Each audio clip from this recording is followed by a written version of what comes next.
I'll tell you a story here, and for me that was very important part of leadership. And I spoke to you about man management. There was 𝗦𝘂𝗃𝗀𝗺 batting with me in the middle, and we were chasing that night 320 where I took my shirt off. And I was very upset at lunch because England got 300, 325, and in those days, this was about 2002. You very rarely chased 325. It's not like modern day cricket where you just keep hitting, and the game has changed a lot. So I was walking down this long room at Lord's, and 𝗦𝘂𝗃𝗀𝗺 was whistling behind me. He had his pack. He was that sort of a person. He was whistling behind me. So he turned up to me and in Hindi, I abused him and said, "एक तो 325 बनाने देते हो, उसके ऊपर you think it's a joke." So he walks past me and said, "Skip, we're going to win this." I said, "Let's see." So we went. We started very well, both of us. And after 7 overs, we were about 70 for no loss. I was batting on 40 odd, and 𝗦𝘂𝗃𝗀𝗺 was also batting. So 𝗦𝘂𝗰𝗲𝗺𝗃𝗀𝗺, and many of you would have known in England, 𝗦𝘂𝗰𝗲𝗃𝗀𝗺𝗃𝗀𝗺 was bowling from this end. And I went up to Viru and said, we've got a good start. I think we can get this total, but don't get out. We've played the harder bowlers. There's a weaker bowler coming in. Let's just keep taking 6-7 runs and over, because that's what we need. He said, yeah, fine, no problem. So Ronnie runs up from this end. He hits the first ball over mid-off for a 4. So I was at the non-striker end. I went up to him, tapped and said, "Good shot. So we got 4 runs and over. Just keep rotating." He said, yes, no problem. So he goes back to his end. The next ball, Ronnie pitches it up. He hits it over the top, over mid-on. 1 bounce, 4. So I again go up to him and said, well played, good shot. We've got 8. So you can still take single. He said, yes, no problem, singles.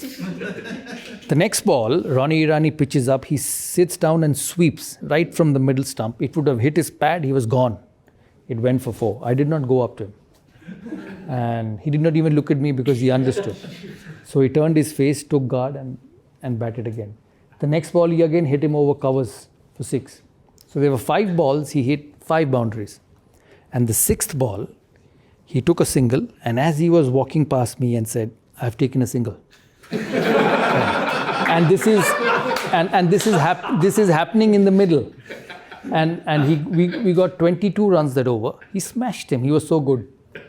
So I was furious at the other end because he did not listen to me. So I had 2 options. Either I woke up at the middle and given him my peace of mind. So I took a couple of minutes to pull myself back and went up to him and I said, keep concentrating. So I didn't tell him anything. He played an absolute blinder of a knock and we won. We finished the game, we won, and as I sat in this dressing room upstairs, he was slightly far away from me and I was sitting here. I kept thinking to myself, I said, today you won this game because that gentleman at the other end just took the opposition bowler on.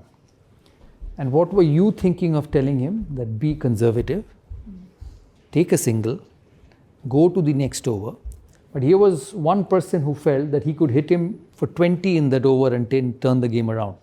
And I say this to all of you here because sometimes as a leader, when you work with different people, you have your own way of doing things, your own way of being successful, and you go and tell him, hey, this is the way I think is right. Let's do it. And we'll win that way. But there's the other person who's more talented, who's more gifted, who looks at things differently and probably has a better solution than you. And it was 𝗦𝘂𝗃𝗀𝗺𝗃𝗀𝗺 that day who had a better solution than me.